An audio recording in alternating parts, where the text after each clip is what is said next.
My name is Saurav Ghosal. I was born in Kolkata, India, and I'm a professional squash player. I have 10 PSA world titles, and I created history last year by being the first Indian ever to win a bronze medal in the singles category at the Commonwealth Games. This is my story. Oh, what a finish! That's the icing on the cake. Oh, it's nicely slotted away by Ghosal.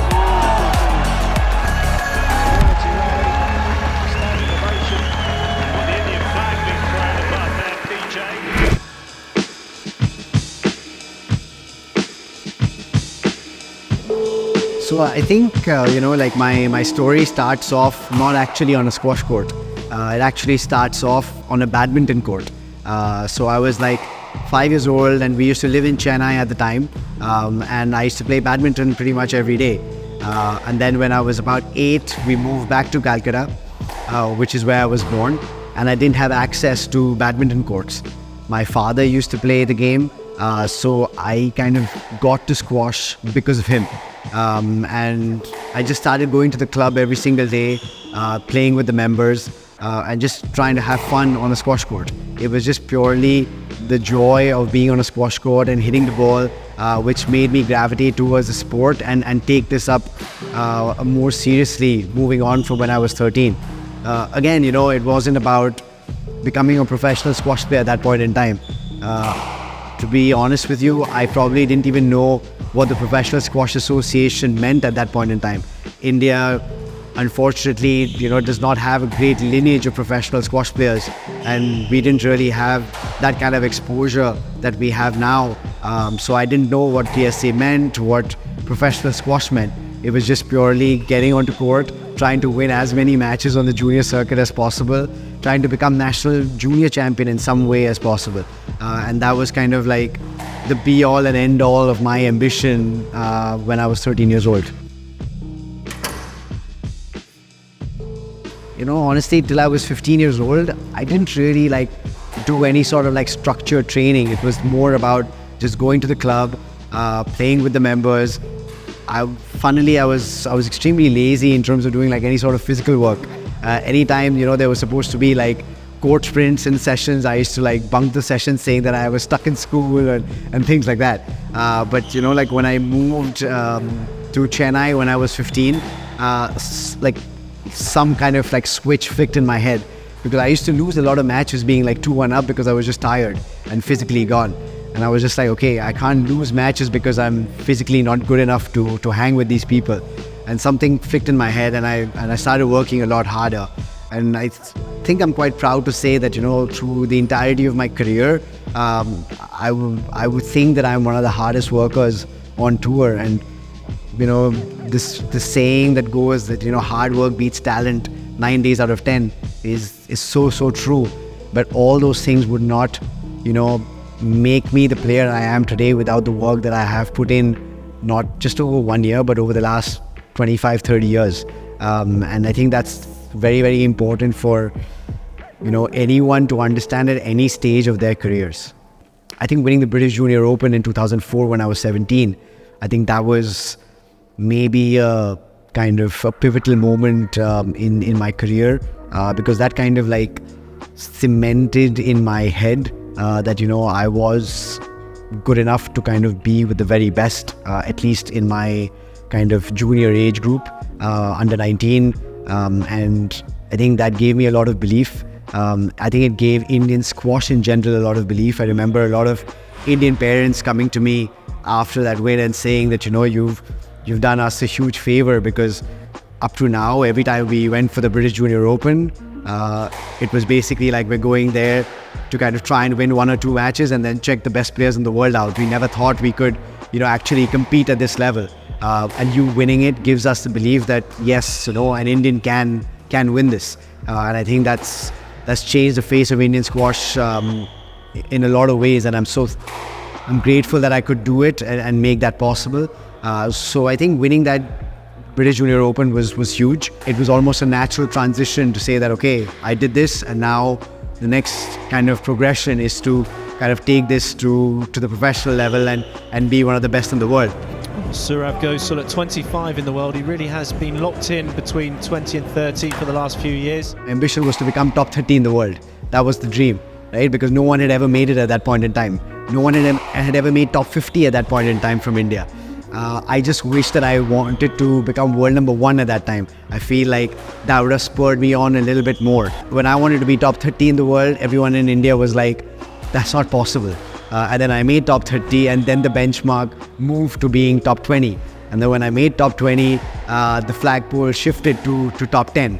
And then obviously I made top 10 in 2019, which was a huge kind of achievement for myself. The flagpole has now shifted to being, can you like win like a big one, right? If that kind of transition of those dreams that happened earlier in my career, again, I think I would have been a better player, because I feel the way I'm working today, because I want to be world number 1, is a lot different to what I was working when I was 19 or 20 years old, when I wanted to be top 30 in the world. So I feel like if you aim that much higher, you're going to put in that much more work and that much more quality of work. I think that's the key element to the quality of work, and your mentality is different. And I think that's where I feel like the Egyptians of today have a big head start, because they have so many good players. So being number 2 is not good enough, because they have world number 1.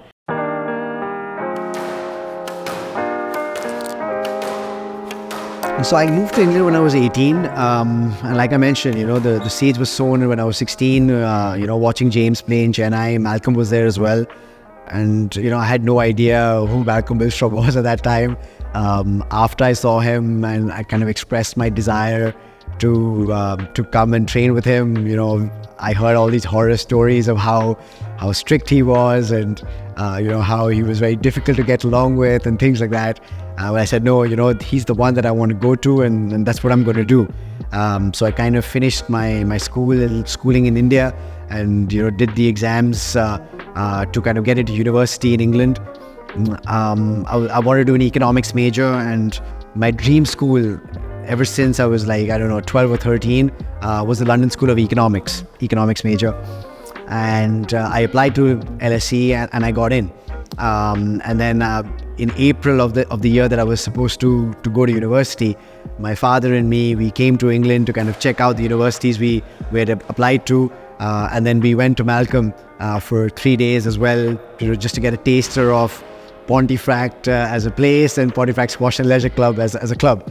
And then at the end, we sat down, the 3 of us, and Malcolm was kind of just going through, what are my options and things like that. And I said, London School is top of my list, but I don't know, we'll see. And he said, look, if you want to train with me, then London School is too far. You won't be able to do it. Leeds and York are probably the 2 closest places, and Leeds is the closest. We were supposed to go to London School, like that was like our last stop on our trip before we went back to India, flying out of London. And I remember after that conversation, I told my dad, I know we're flying out of London, we'll go to London, but we're not going to go to LSE, because I know if we go, I'm going to go to LSE, so we're not going to go to LSE, and we're going to say yes to Leeds. And my dad was like, are you sure? And I was like, yes, because this is where I want to be. I'm coming to England to be the best player I can, and I feel Malcolm is going to be the one who's going to make it for me. And that's how University of Leeds happened, and that's how Malcolm Wilstrop happened, that's how Pontefract happened. And of course, not going to LSE is going to be one of my dreams unfulfilled in life, but going to Pontefract was not a dream, because I never knew anything about it, but it is an experience that I will always cherish for the rest of my life.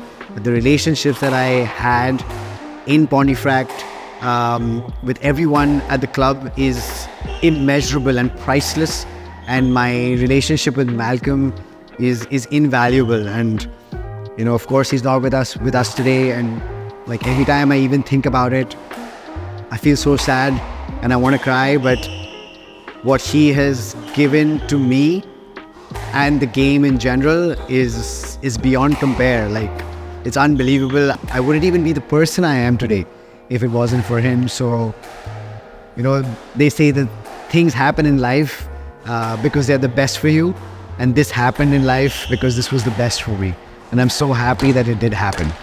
Well, this is terrific squish. Oh, that's outrageous. what a beautiful dinky from Saurav Ghosal. You know, we didn't have access to as many videos as what we have today. You know, luckily with Squash TV now, you know, you can watch so many things. Back then it was very, very difficult to watch any matches really. But I think the person who kind of captivated me when I was really young was Jonathan Power. The way he played, you know, in terms of the artistry on the court, the way he held the ball, all those things appealed to me a lot. When I was 16, I played my first World Juniors when I was in Chennai in 2002, and James Willstrop won that World Juniors. And I remember watching him play and thinking, that's exactly how I want to play. He had a lot of structure to his game, yet he was able to express himself in a variety of ways, and I felt that was like the perfect combination of a player that I wanted to be on a squash court. Oh, that was vintage, Willstrop. And I think that's how, you know, me coming to England and training with Malcolm Willstrop, that's where the seeds were kind of sown for that kind of journey for me to take.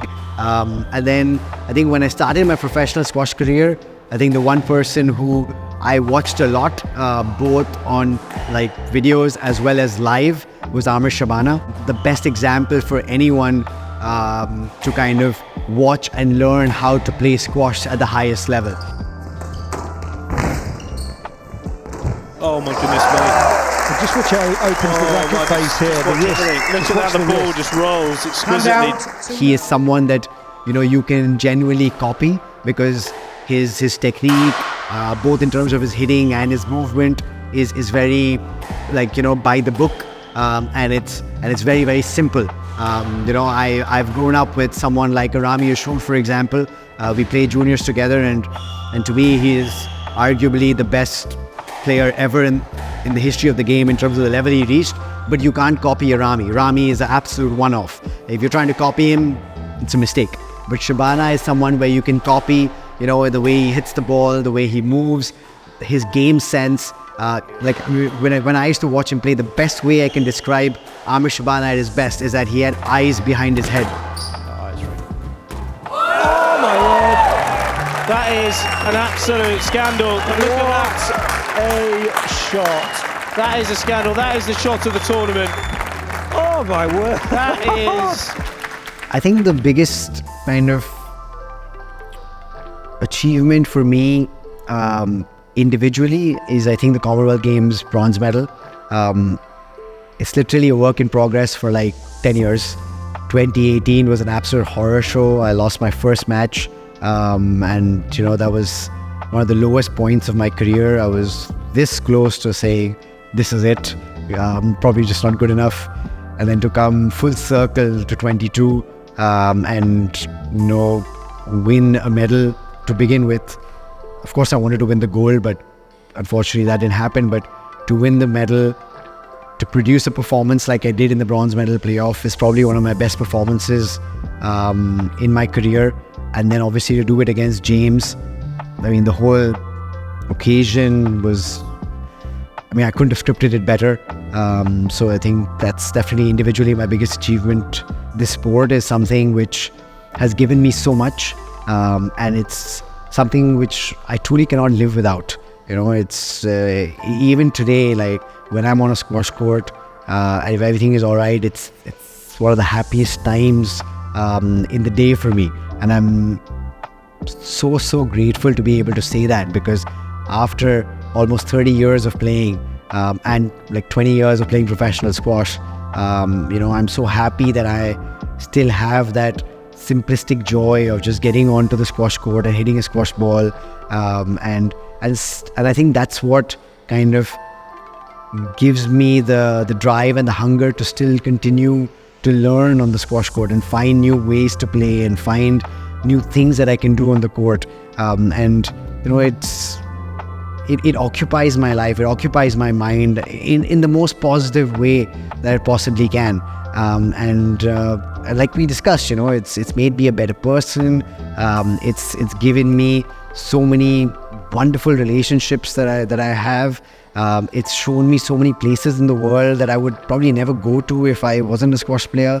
And I also have like a touring family in terms of all the people that we want to kill on court, they're actually like a family as well, because I'm pretty much seeing the same 20 to 30 people every other week. And, you know, they're all great people in their own right. So, yeah, I mean, you know, it's like with everything in life, you can't have everything, right? And this is something that I've loved so much. And there are obviously a few things which I would change, but overall, the life that I've had, I can't complain. You know, it's been brilliant, and I wouldn't change it for the world.